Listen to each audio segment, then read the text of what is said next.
it's time for someone to say what we're all thinking. I'm Kat, and I'm that someone.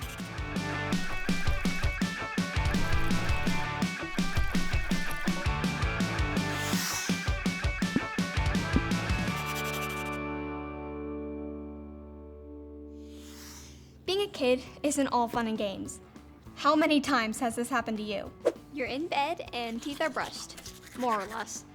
But you can't stop thinking about those cookies in the kitchen.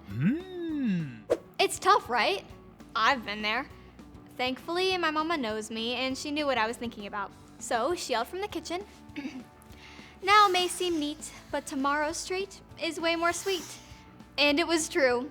Not just because it rhymes, those cookies were way better as an afternoon snack. Hearing the right voice matters, and knowing where that voice is coming from matters. Something like this happened to a dude named Sam, or Samuel, as his mother preferred. He was an Israelite, because he was from Israel. That's how that works. For years, the Israelites didn't have any kings. Instead, God gave them judges to rule. But the time of the judges was coming to an end about the time that Sam was birthed? Begotten? One second. Hey, Mama. If someone's born in Bible times, do you call it just born? Okay. Yeah. No, I didn't. Mama, I gotta go. No, I'm talking about God. Well, I'm proud of you too. Samuel was born, and his mama was thankful because she prayed so hard for a child.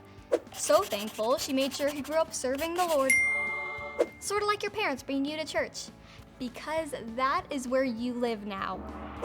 Sam served under the leadership of a priest named Eli. I don't know exactly how old he was, but I'm guessing he was like my papa's age. Yeah, I said papa, so Eli and his sons were in charge of serving God at the tabernacle, which is where the Israelites worshiped God. But for some reason, his sons didn't follow God like they should. One night, as Eli and Samuel were getting ready to sleep, a voice called out Samuel's name, and Samuel thought it was Eli. So he went to Eli and said, "Here I am," he called. And Eli was about ready for bed himself, and he was like, "Kid, I didn't call you, go back to bed." Samuel was probably pretty confused. So Sam's back in bed, but then he heard the voice call out again, "Samuel!" Sam was like, for sure that's Eli this time. So he goes back to Eli and says, "Sup?" And Eli's confused and says, "Kid, I'm not gonna tell you again," which is what my mom would say. So Sam's back in bed when he heard the voice one more time. I mean, he's gotta be laying there like, I gotta go. I can't not go. So one more time, Sam went to Eli. See, Sam wasn't catching on, but Eli figured it out. So he told Sam what to do if he heard the voice again. So Samuel laid back down and the voice spoke, "Samuel, Samuel." And Sam did as Eli told him. He said, "Speak, Lord, I am your servant and I am listening." Eli knew it was God speaking to Samuel. That's like us. Sometimes we can miss that God's speaking. So God gave Sam a message. He said Eli's sons had been disobeying him and Eli hadn't done anything about it. God then told Sam his plan to discipline Eli and his sons. Sam listened to every word and passed on the hard message to Eli, which I'm guessing was like a very uncomfortable conversation. But that was just the beginning.